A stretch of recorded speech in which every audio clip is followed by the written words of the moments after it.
नमस्कार। आज हम जिनके यहाँ दस्तक देने आए हैं, बहुत संभव है कि आने वाले दिनों में उन्हीं में से कुछ लोग आपके घर के दरवाजे पर दस्तक दें। जी हाँ, अयोध्या जी में भव्य श्री राम मंदिर के निर्माण की प्रक्रिया शुरू हो चुकी है और विश्व हिंदू परिषद ने इसके लिए निधि समर्पण अभियान की शुरुआत की है। इसी पर चर्चा के लिए हमारे साथ विश्व हिंदू परिषद के संयुक्त महामंत्री श्री सुरेंद्र जैन जी मौजूद हैं।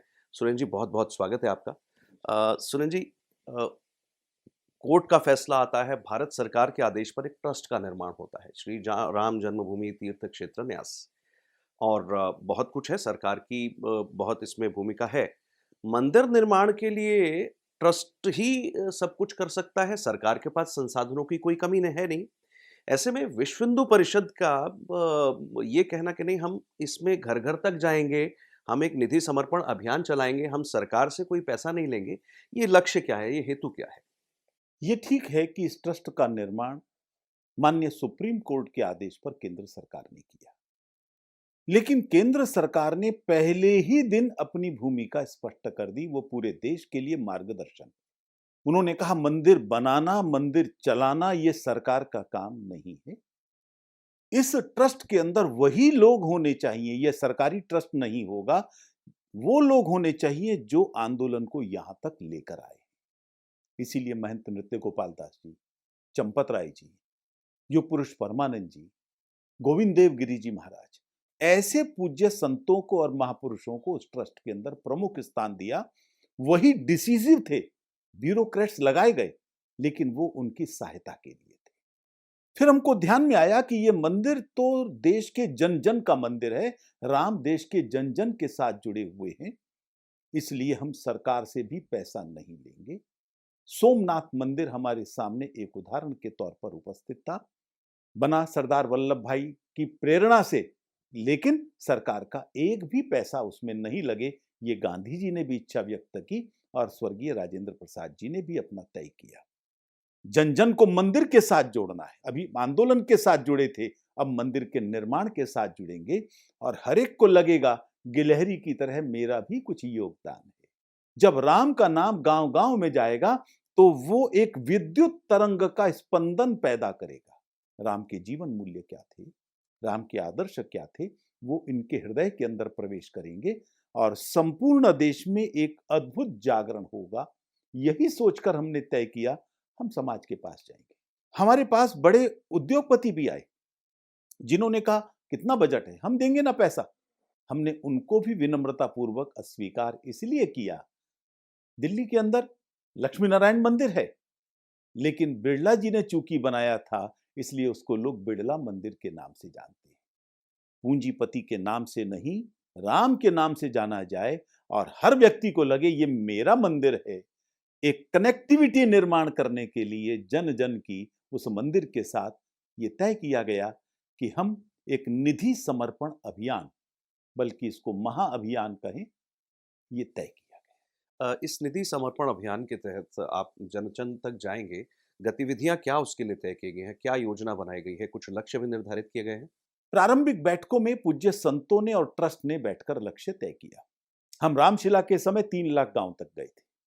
तय किया गया इस बार 4 लाख गांव तक जाएंगे, 11 करोड़ परिवारों तक संपर्क करेंगे और लगभग 50 करोड़ राम भक्तों का योगदान राम मंदिर के निर्माण में हो, यह प्रयास करेंगे। लेकिन जब प्रांतों की बैठकें होनी शुरू हुई, नीचे तक जाना शुरू किया, तो समाज का और कार्यकर्ताओं का उत्साह इतना जबरदस्त था, इतने बड़े लक्ष्य भी बौने पड़ गए, छोटे पड़ गए उस उत्साह के सामने। हमने 4 का तय किया था। जो लक्ष्य सामने आया, मैं एग्जैक्ट फिगर बताता हूं, 5,23,395 इतने गांव तक जाएंगे, जबकि भारत में कुल गांव लगभग 6 लाख। हमने तय किया था 11 करोड़ परिवार, यह लक्ष्य बढ़कर अब 13 करोड़ हो गया है। राम भक्तों की संख्या जो 50 करोड़ की थी, अब वो 65 करोड़ से भी अधिक हो गई है, यानी भारत के हिंदुओं की आबादी के आधे से भी अधिक। जब हमारे कार्यकर्ता मकर संक्रांति के बाद गांव-गांव में लोगों तक जाएंगे, मुझे ऐसा लगता है, लगता ही नहीं परम विश्वास है, ये लक्ष्य भी उस उत्साह के सामने छोटा पड़ जाएगा और विश्व का सबसे बड़ा संपर्क अभियान इस तरह का ये बनकर दिखाई देगा। मैं कल जम्मू कश्मीर में था। मैं सोच नहीं सकता था कितने लोग वहां से निकलेंगे। केवल जम्मू के अंदर ही तो हिंदू आबादी है, लद्दाख के अंदर बौद्धों की आबादी है, कश्मीर घाटी में हिंदू नगण्य है, लेकिन उसके बावजूद उन्होंने तय किया वो 4000 गांव तक जाएंगे। लेकिन कितनी टोलियां निकलेंगी ये ज्यादा महत्व का विषय है। उन्होंने कहा 20,000 कार्यकर्ता जम्मू कश्मीर के अंदर इस काम के लिए घरों से निकलेंगे और मुझसे वायदा किया है उनकी सूची बनते ही वो मेरे पास भेजेंगे। ट्रांसपेरेंसी के साथ काम होगा। लोगों का उत्साह इतना जबरदस्त है, लोग खुद आकर कार्यालय के अंदर कहेंगे हमारे कार्यालयों में मेरी पर्ची कहाँ है, वो तो नहीं कटाई आपने। जोधपुर का समाचार कल आया।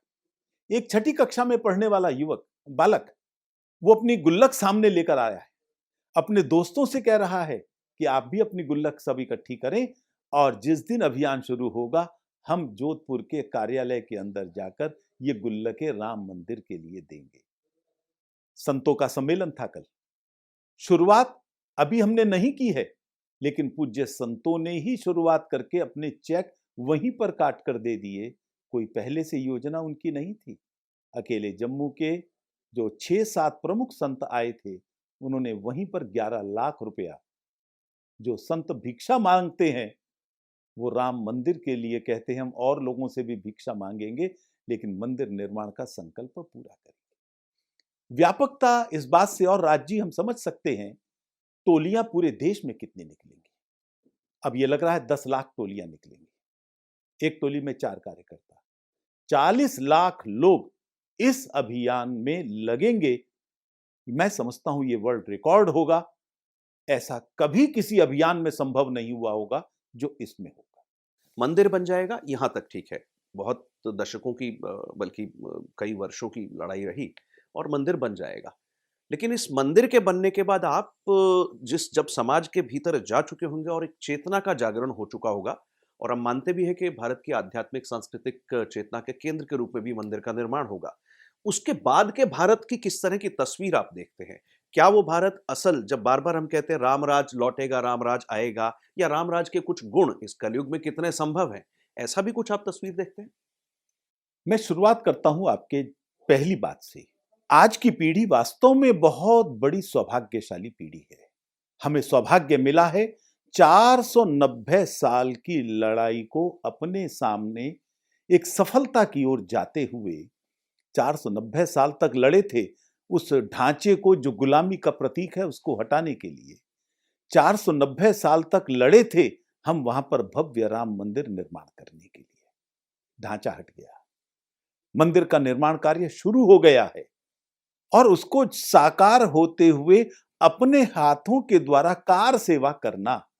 आखिर 10 रुपए का जो कूपन सुदूर लद्दाख में बैठा हुआ व्यक्ति जब भेज रहा होगा, क्या उसके मन में वो भाव नहीं आएगा कि देखो इस मंदिर के निर्माण के लिए मेरा भी योगदान है, मैंने भी 10 रुपए दिए हुए हैं, वो भी लग रहे हैं वहां पर। इस तरह की जब कनेक्टिविटी पूरे देश के अंदर बनेगी तो उसका एक अद्वितीय परिणाम होगा।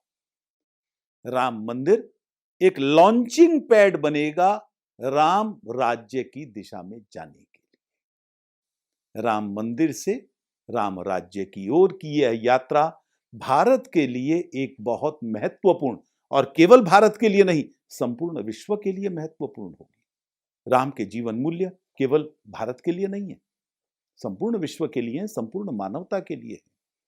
इसलिए इसका संचार होगा, एक नए भारत का निर्माण होगा। जो राष्ट्र विरोधी शक्तियां हैं, जो टुकड़े टुकड़े गैंग हैं, जो भारत में रहते हुए भारत विरोधी गतिविधियां करती हैं, वो सब निस्तेज होंगी और भारत के अंदर होगा तो केवल जय श्री राम का घोष होगा। वो जीवन मूल्यों की चर्चा होगी। हो सकता है उस समय भी कुछ राष्ट्र विरोधी थे रहे होंगे, वो उस समय रहेंगे, लेकिन उनकी फॉलोइंग नहीं होगी। फॉलोइंग होगी केवल संतों की, फॉलोइंग होगी राम के आदर्शों की, और वही जीवन की चर्चा होगी। और हम देख रहे हैं जो एपीजे अब्दुल कलाम का भी सपना था, विजन 2020 आ रहा है, यही चल रहा है। तो विजन 2020 में उन्होंने देखा था कि भारत एक महाशक्ति बनने की ओर अग्रसर होगा। आज एपीजे का वो सपना भी साकार होता हुआ दिखाई दे रहा है।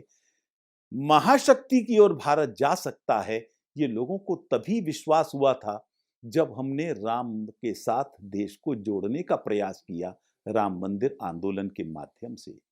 इसलिए राम देश की शक्ति बनकर उभरेंगे। और साफ शब्दों में कहा जाए, मैं वर्तमान सहस्त्राब्दी को राम की सहस्त्राब्दी बनते हुए देख रहा हूं और आने वाली पीढ़ियां इसको इसी रूप में याद करेंगी। सुरेंद्र जी, एक बहुत बड़ा प्रश्न ये है, अभी के दौर में आपने ये अभियान शुरू किया और मंदिर की कार सेवा से लेकर के ये धीरे-धीरे इनमें लोगों की सहभागिता बढ़ती गई है। अभी जब आप अभियान शुरू कर रहे हैं, उत्साह कैसा दिखता है समाज में और किस तरह की बातें लोग करते हैं? क्योंकि आप तो कई जगह प्रवास पे जाते हैं। क्या समझ में आता है समाज का विचार? जबरदस्त उत्साह लोगों के अंदर दिखाई दे रहा है। वो ऐसे स्थान कश्मीर के या जम्मू के संभाग के जहां 3 दिन की पैदल यात्रा करके वो बस टेंट तक पहुंच पाते हैं, ऐसे स्थानों से भी समाचार आ रहे हैं। लोग कह रहे हैं, हम तक कूपन कैसे पहुंचाओगे?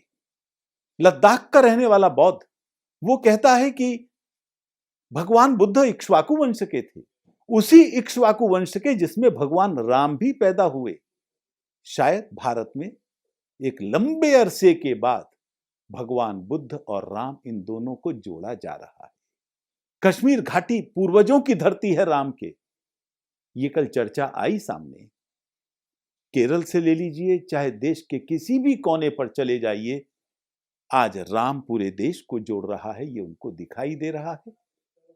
राम एक ऐसा सेतु है जो पूरे देश को जोड़ सकता है, ये आज संपूर्ण देश को विश्वास हो चला है। अभूतपूर्व उत्साह लोगों में दिखाई दे रहा है। अभी तो हमने कूपन काटने शुरू नहीं किए हैं, अभी हमारे कार्यकर्ताओं ने उनके घरों पर जाना शुरू नहीं किया है, लेकिन लोगों ने हमारे कार्यालयों पर आना, कार्यकर्ताओं को फोन करना, ये सब चीजें शुरू कर दी हैं। यानी राम के भाव का संचार लोगों के हृदय में होना शुरू हो गया है। पहली पांचजन्य की जो आवाज है, वही आवाज लोगों को खींच रही है और मुझे लगता है वास्तव में एक अद्वितीय परिवर्तन इसके बाद होगा। ये लोगों के उत्साह से दिखाई देता है। डॉक्टर सुरेंद्र जैन, बहुत बहुत धन्यवाद। आपने जो दृष्टि दी है और इस अभियान के बारे में जो भी कुछ आपने बताया, मुझे लगता है कि इसे सुनकर भारत की जनता में जिस तरह की ऊर्जा का एक संचार होगा, वो अपने आप में दिव्य होगा, भव्य होगा और लगभग उसी तरह का एक भव्य दिव्य मंदिर भी हम बहुत जल्द साकार होते देखेंगे। बहुत बहुत धन्यवाद डॉक्टर।